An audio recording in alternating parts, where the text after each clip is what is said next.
Jangan lupa subscribe.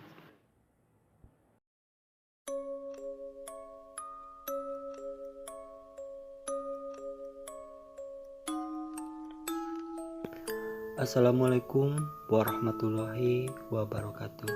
Selamat malam buat kalian yang melihat atau mendengarkan video di channel ini. Seperti biasa, saya di sini akan menceritakan hal seram dan misteri. Dan untuk cerita malam hari ini, diserang hantu wedon.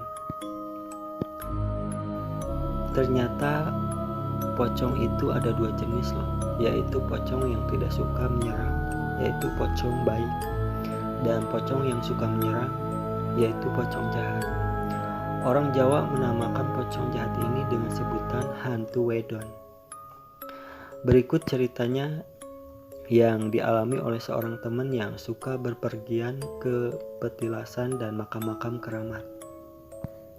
Menurut ceritanya, awal mula kejadian dihantui wedon adalah saat dia melakukan ritual ke pemandian Jolotundo di lereng Gunung Penanggungan.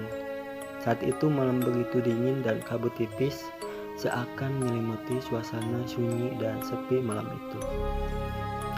Kondisi pemandian Jolotundo di waktu malam hari sangatlah sunyi dan terasa sakral sekali. Bau dupa sangat menyengat di hidung, menambah seramnya malam itu. Di dalam pemandian Jolotundo, penerangan sangat minim. Menurut kuncinya, tempat wisata tersebut memang sengaja dibuat gelap dan termaram tanpa penerangan. Air di pemandian Jolotundo sangat dingin dan menusuk tulang. Namun sangat bagus sekali kualitasnya. Menurut tes laboratorium, air Jolotundo menduduki peringkat 3 dunia untuk kebaikan airnya. Sebut saja Pak Junaid berumur 40 tahun. Niatnya dia datang ke pemandian memang untuk ritual mandi agar bisa awet muda. Malam itu gemericik air yang jatuh ke kolam pemandian suaranya sangat menyejukkan, membuat tenang pikiran. Setelah mandi, dia tidak langsung balik, tapi mampir ke toilet yang ada di pemandian tersebut.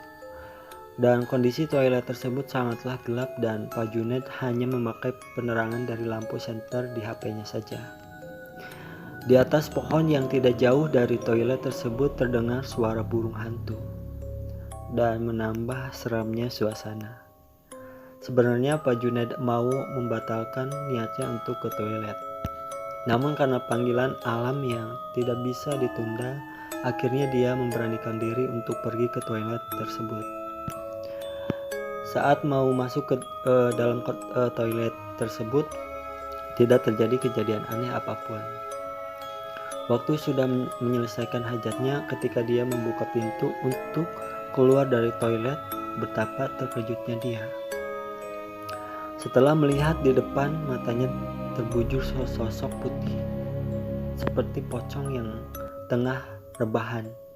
Tapi menurut penglihatannya, antara kepala dan kaki pocong itu tidak bisa dibedakan. Katanya seperti bantal guling yang ujung-ujungnya sama. Mendadak kaki Pak Junaid tidak bisa digerakkan. Tubuhnya bergetar dan merinding karena ketakutan. Dia berusaha karena untuk bisa berlari, tapi sekali lagi kakinya tidak bisa digerakkan.